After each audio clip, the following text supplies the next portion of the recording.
वसीम अकरम ने पीसीबी को रोस्ट किया है। एक पॉडकास्ट इंटरव्यू हो रहा था वसीम अकरम का ऑनलाइन ही। उस इंटरव्यू में एक सवाल पूछे गए और उसमें पीसीबी को उन्होंने रोस्ट कर दिया एक चीज़ को लेकर। उन्होंने, आपको पता ही है कि 2024 का जो हम वर्ल्ड कप जीते हैं और 120 पे हम इंडिया टीम ऑल आउट हुई थी। इंडिया पाकिस्तान का मैच था, 120 पे ऑल आउट हुए थे और पाकिस्तान 120 रन नहीं बना पाई थी। उसके बाद जो पोस्ट मैच जो कमेंट्री होती है उसमें नवजोत सिंह सिद्धू और वसीम अकरम खड़े हुए थे, तो उनसे सवाल पूछे जा रहे थे कि आपको कैसा लगा कि बुमराह ने आपको 120 भी नहीं बनने दिए।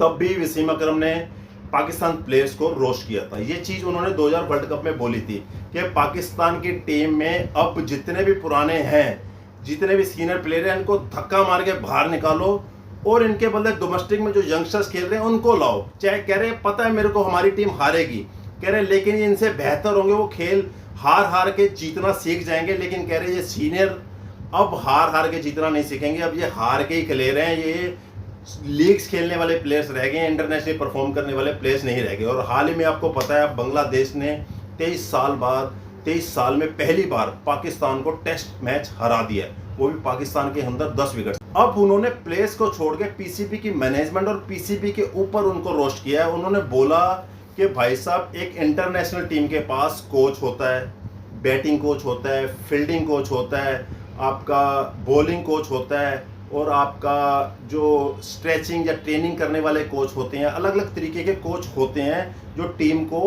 बढ़िया तरीके से, बेहतरीन तरीके से आगे लेके चलते हैं, नई नई चीज़ें सिखाते हैं। क्योंकि मॉडर्न क्रिकेट में आए दिन कुछ ना कुछ नया आता है और वो चीज़ें कोचेस के ऊपर होती हैं कि वो अपने प्लेयर्स को कैसे सिखाएं। कह रहे लेकिन हमारे पाकिस्तान में ऐसा चीज़ नहीं चलता भाई साहब। हमारी पाकिस्तान में तो एक अनोखी चीज़ चलती है, हम एक नई पोस्ट निकाल देते हैं, उस पोस्ट पे काम किया जाता है ताकि ज़्यादा से ज़्यादा पैसे अंदर आ सके। कह रहे पाकिस्तान में हमारी टीम का एक मैनेजर है। कह रहे मैनेजर की पोस्ट ठीक है, हर किसी टीम में होती है, मैक्सिमम प्लेयर्स में एक मैनेजर होता है। कह रहे लेकिन हमारे पाकिस्तान में मैनेजर तो है ही है, उसके ऊपर एक सीनियर मैनेजर वहाब रियाज जी को बिठा दिया गया है कि वहाब राज जी आप सीनियर मैनेजर हैं। तो इससे जो पॉडकास्ट इंटरव्यू ले रहा था उसने पूछा कि उनका रोल क्या होगा वहाब रियाज जी का।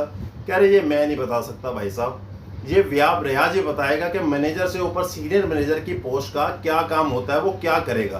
कि वो मैनेजर की सारा सिस्टम देखेगा या टीम का सिस्टम देखेगा या अपना सिस्टम देखेगा, मेरे को समझ नहीं आ रहा। कह रहे ये अनोखी चीज़ें पाकिस्तान में ही क्यों हो रही हैं और जिस वजह से हमारा क्रिकेट डाउनफॉल में जाता जा रहा है। ये ना समझ लोग कह रहे इस पीसीबी में बैठ गए हैं जो पूरी टीम का भंटादार कर रहे हैं। इस पर आपको एक बड़ी चीज़ और मैं बताता हूँ। अभी हाल ही में जो आपके पीसीबी के चेयरमैन है, वो आपको पता हो कि वो पाकिस्तान गवर्नमेंट में एक मिनिस्टर भी हैं, इसलिए वो पीसीबी में इतना टाइम नहीं दे पाते, आधा इधर आधा इधर आधा इधर आधा इधर। इसलिए उन्होंने एक फुल टाइम जॉब निकाली थी, एक और जॉब निकली थी पाकिस्तान क्रिकेट बोर्ड में।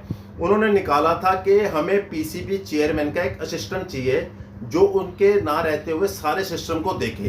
तो उसके लिए उन्होंने सबसे पहले वसीम अकरम से बात की, वसीम अकरम साहब जी आप बन जाओ हमारे असिस्टेंट पीसीबी चेयरमैन के।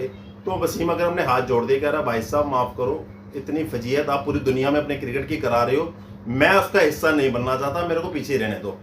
फिर उसके बाद जब वसीम अकरम ने ना की, उसके बाद वो गए वकार यूनिस के पास जो आपके वसीम अकरम के दोस्त हैं। तो वकार यूनिस से पूछा कि भाई साहब आप बन जाओ, तो उन्होंने वो चीज़ एक्सेप्ट कर ली। अब एक्सेप्ट करने के बाद वो सीरीज बांग्लादेश की हो गई और बांग्लादेश से पाकिस्तान हार गई और 1 महीने के अंदर अंदर वकार यूनिस ने इससे रिजाइन दे दिया। उनको जल्दी समझ आ गया कि वसीम अकरम ने इस चीज़ के लिए मना क्यों किया था।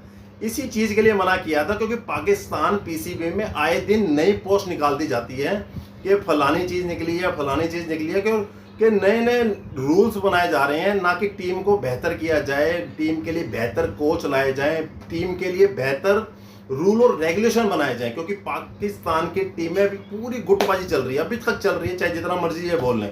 शान मसूद के साथ शहनशाह अफरीदी की नहीं बन रही, शान मसूद के साथ बाबर आजम की नहीं रही, बाबर आजम की शाहीन अफरीदी से नहीं बन रही।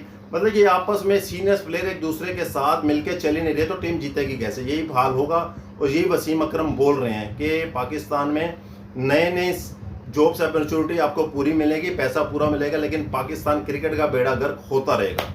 आपकी क्या राय है? वसीम अकरम ने जो बोला ठीक बोला कि नहीं? कमेंट्स करके जरूर बताना।